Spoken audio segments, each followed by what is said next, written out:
সাবাস সাবাস, মারি ঝুঁকার সুযোগ নাই, এভাবেই খেলতে হবে।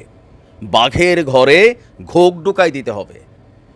রাশিয়াকে কাবু করার জন্য যে ন্যাটো শক্তি কাজ করতেছে, সেই ন্যাটো শক্তির দেশের ভিতরে পুতিন ভেটো লাগাই দিছে। ভাই ভাল লাগছে, পুতিনের স্টাইলটাই আলাদা সালা।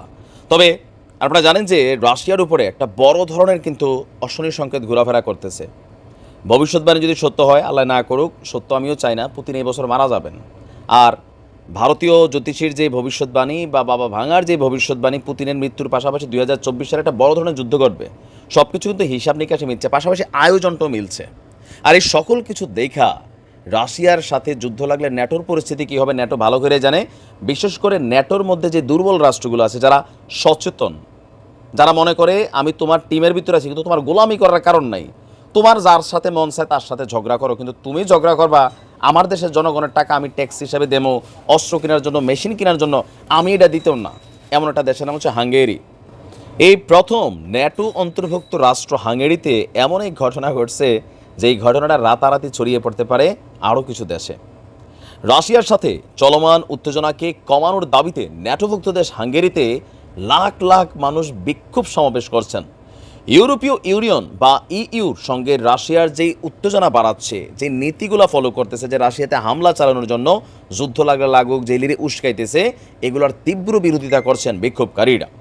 বিক্ষোভ শেষে এক সমাবেশে হাঙ্গেরির প্রধানমন্ত্রী, সচেতন মানুষ, ভাল লাগে লোকটারে, ভিক্টর অরবান, তিনি ইউরোপকে একটি বিশ্বযুদ্ধের দিকে ঠেলে দেওয়ার জন্য ব্রাজিলসকে দায়ী করছেন।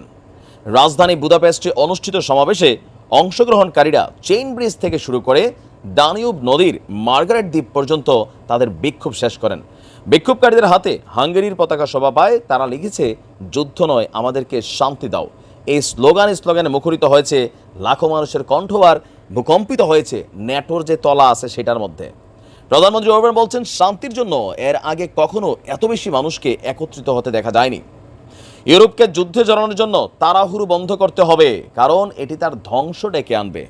অরবান বলছেন, দুটি বিশ্বযুদ্ধে হাঙ্গেরির 15 লক্ষ মানুষ নিহত হয়েছে, কাজেই আমরা আর কোনো যুদ্ধ চাই না। 2022 সালের পরে যে পরিস্থিতি তৈরি করা হচ্ছে, আমেরিকা এবং ইউরোপীয় দেশগুলো কিয়েভকে ব্যবহার করে যেই পরিস্থিতি তৈরি করেছে, সেই পরিস্থিতির অবসান থাকা দরকার। আমরা জানি, আমিও নিজেও নিউজগুলো করছি, এই যুদ্ধে হাঙ্গেরি একমাত্র দেশ ব্যতিক্রম যারা শুরু থেকে আপনার ইউক্রেনকে সহযোগিতা করার বিরোধিতা করে আসছে। ইউর বিরুদ্ধে বা ইউ রাশিয়ার বিরুদ্ধে যে নিষেধাজ্ঞা আরোপ করেছে, তারও তীব্র সমালোচনা করেছে। আপনার রাশিয়ার কাছ থেকে পাওয়া জ্বালানি সরবরাহ নিজেদের জন্য বন্ধ করে দিয়ে ইউ নিজেই নিজের বুকে ছুরি মেরেছে, রাষ্ট্রগুলোকে শেষ করে দিচ্ছে, এমন নানান বক্তব্য দিয়ে অলওয়েজ কিন্তু মার্কেট হিট রাখতো এই হাঙ্গেরি।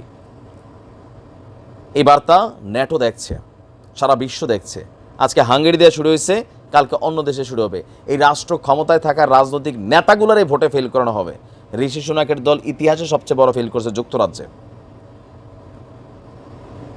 পুতিন বলছেই যে মারমু, সেই লেভেলে মারমু, চাইতাম না, আফে তাফে মারমু, তবে হাঙ্গেরির নাও মারতে পারে। আমি ধন্যবাদ জানাই হাঙ্গেরির সচেতন মানুষদেরকে। ভালো থাকুন, আসসালামু আলাইকুম।